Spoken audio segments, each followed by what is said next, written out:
Hey everybody, Chris AMS, hope you're all well and welcome to another video. Today we're working on the Transit 2 litre Custom behind us. It is a 70 plate, so approximately 5 years old. It's done about 53,000 miles and it's got the engine light on. No drivability issues, just the engine warning light on. So we're going to get into it. We're going to have a look at this for the customer and see if we can get to the bottom of it. Now follow along and let's see if we can suss it out. Now don't forget to give us a like and subscribe, it really helps us. So let's get into it. So sat in the vehicle, the engine's running, and in fact yes, we can confirm that the engine management light is on. We've carried out a test drive of the vehicle and there doesn't appear to be any running complaints. So we're just looking at as to why the light's on, so it's not having an adverse effect on the way the vehicle drives. So during our initial conversation with the customer, we gained some background into the complaint that he's having. This has been to another garage. It's been in multiple times for the same problem, engine warning light on. And the fault that was found was to do with one of the sensors in the exhaust, from what the customer tells me. He's not quite sure on what sensor it is, but he knows he had a new exhaust sensor fitted and the job cost him about £600. So we'll go hunting and see if we can see what that sensor is, if necessary. Once the customer had driven away from the garage, the light come back on within a couple of miles down the road. He's gone back to the garage. They said leave it with us, we'll have a look. They looked at it, said we've cleared the fault, it's gone back out, same thing again. And they're basically trying to tell him that just come to us for the MOT, we'll clear the light for you before it's MOT time, and away you go again, which is, it's not really, you haven't fixed the problem. And that's why he's come to us, because he wants the fault diagnosed and fixed properly and the first time. So let's have a look. We've seen that we've got the engine light on. We're going to do a code scan of the vehicle, so let's have a look and see what fault codes are coming up in relation to our engine light. So we've got our snap-on Zeus plugged into the vehicle and we've carried out a code scan, and this is what we're coming up with. So there's two faults in the system. First one is 22FB00, NOx sensor performance, sensing element, bank 1 sensor 1. And the second fault code is P2002, particle track efficiency below threshold. So looking at the fault codes that are in the system, I would say the fault codes aren't necessarily connected to each other. He's got two separate faults there, and we're going to delve in and we're going to see if we can work out what's causing each of these faults in the management system to occur. So I think what we're going to do, we're going to start at the top of the list and we're going to have a look at the NOx sensor on the engine to see if we can see how it's performing, if it's performing, or if we can find a problem with it. So this vehicle has two NOx sensors on it, one pre and post the SCR, the secondary catalyst reduction filter. They're designed, what NOx emissions are nitrogen oxides, which are very small particles that can have cause respiratory issues and also have an effect on our ozone. So because vehicles nowadays are under such stringent emissions regulations, they've added some filtration in AdBlue as part of the AdBlue system in order to try and mitigate those harmful emissions. So sensor 1, remember I said there was two NOx sensors, sits in the top of the exhaust just prior to the diesel particulate filter.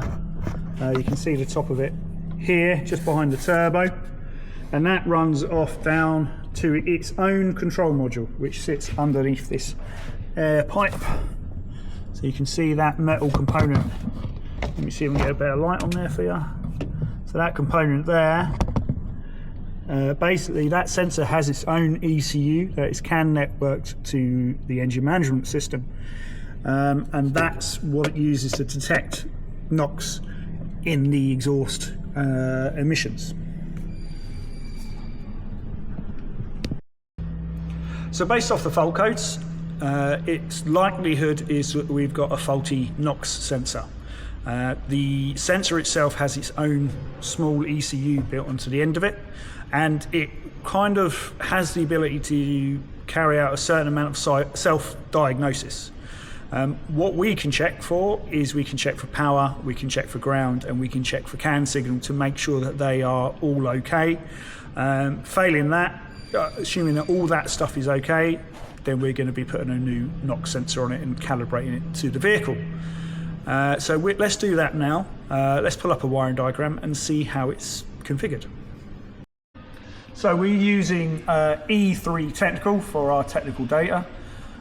We've pulled up a wiring diagram, and in the red box here we have our NOx sensor, sensor 1. And so it's a 4-wire sensor or connector block to the module. We can see pin 1 is power in, it's fused, that'll be 12 volts. In coming in, pin 4 down here is the ground, comes out and is the ground, and pins 2 and 3 our CAN network communication, which go off to the engine computer and also the rest of the vehicle network. So now we know what we're looking at as far as the wiring goes.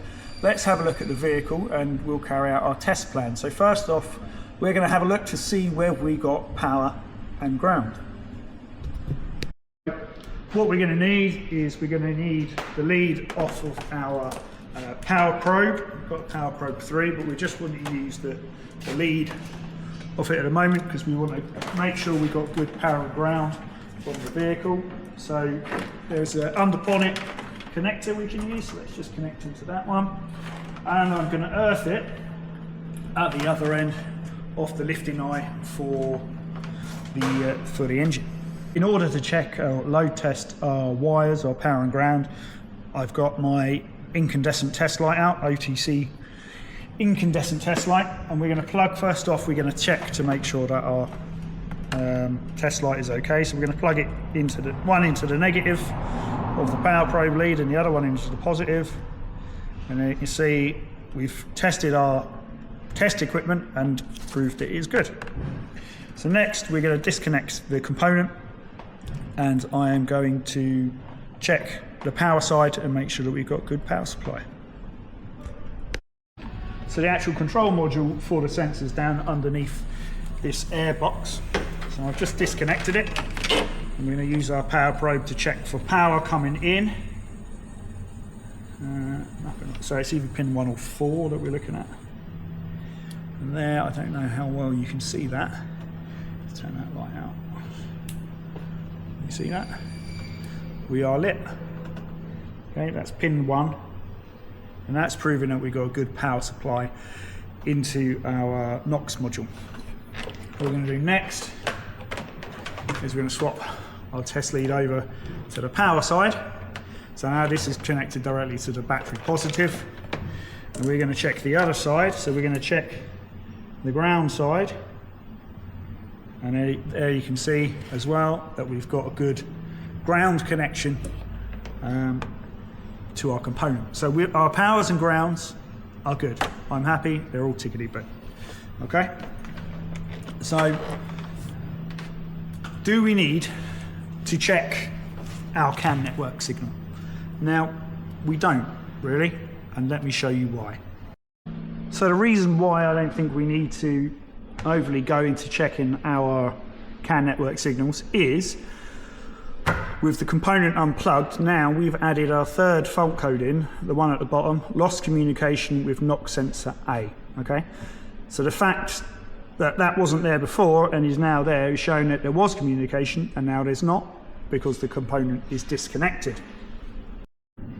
Right, because we're doing a video, I've actually thought, sod it, I'll plumb into the CAN line. So you can see my 2 scope lines coming in off there. Again, we're using the scope that comes with the Snap-on Zeus. We are grounded into the negative side directly from the battery using our power probe lead, and we have a CAN network signal, as you can see. Okay, so we've proved that we've got CAN, we've got power, and we've got ground. So that sensor has everything it needs to operate correctly. So if it sees something further nearer between obviously where we've plugged in and the sensor, then the problem is within the sensor and we need to replace it. Okay. So we're happy, or I'm happy in this instance, that we're going to need to replace the NOx sensor on it. So don't forget, we had 2 fault codes that we were looking at. The second one was to do with the particle trap efficiency being below threshold. So it uses a particle matter sensor on the back of the exhaust system in order to determine whether the DPF filter is working efficiently or not. So let's go and have a look at that. Don't forget, this vehicle has had a sensor. I think they put 2 on it because they, assumed it was the sensor, so they replaced it. The fault came back on, so they replaced it with a second one under warranty, hopefully, and then proceeded just to clear the light after that kind of thing, saying don't worry about it. But let's go and have a look underneath the vehicle, and we'll show you what's been replaced and what I believe our diagnosis is. So I'm currently lying underneath the van, which I thought, opening a workshop and no longer being mobile, was kind of days behind me, but here we are. Unfortunately, we don't have this is a tipper. We don't have a ramp site big enough to take one of these, so I'm scrabbling around on the floor. So let's have a look at the sensors, and we'll show you what sensors we've got in the exhaust system. So we've got a couple of sensors on the exhaust that we're having a look at. This front one here sits aft of the SCR, or the secondary catalyst reduction filter. That filter is designed to make inert the NOx emissions that come out of the exhaust, and it uses this to test to see whether that is being done efficiently or not, or whether there's a problem. You can see up here the control box. It's under a metal in a metal cage kind of thing, but generally what you find is the NOx sensors have a metal casing on them, and the particle matter sensors are plastic. So moving aft, or behind, our second sensor here, the one that looks a lot shinier than the others is our particle matter sensor, and that comes up here and is part of the plastic box. So this sensor is checking to see whether the DPF is actually working efficiently, and whether it is collecting and burning off the soot particles that come out of the back. So it's what it's saying, it's doing what it says, it's checking for particle matter. Now, this sensor apparently has been replaced twice and has not rectified the issue. And I know why, and I'm going to show you. So we come back to the very tailpipe of the exhaust. Now, when the DPF filter is working efficiently and there's no problems with it, no soot should be able to escape its wrath. But if we look up the tailpipe, and we even use a torch, we can see there's lots of black soot. So, cleanish finger, sooty finger, okay? So that is basically telling us that the particle filter is damaged or has a hole in it, and it is letting soot past it, and it is not filtering all of the gases coming out of the engine. So it looks like this customer, unfortunately, is in for a bit of a big bill. So he's going to need a new DPF filter, and he's going to need a new NOx sensor to rectify the problem and keep that engine management light out. Now, you could leave it, but the engine light is going to cause it to fail the MOT. Sadly for this customer, he'd been elsewhere with it already, and the other garages diagnosed it incorrectly, and he's got a £600 bill for that kind of thing. So it goes to prove that testing and efficient testing is key, and that otherwise you can't just throw bits at these cars, because these components are so expensive. I really hope you like this video. Thank you very much for watching. We'll see you in the comment section, no doubt. Don't forget to leave us a like and subscribe, it really helps, and we'll see you in the next video. Remember, test, don't guess.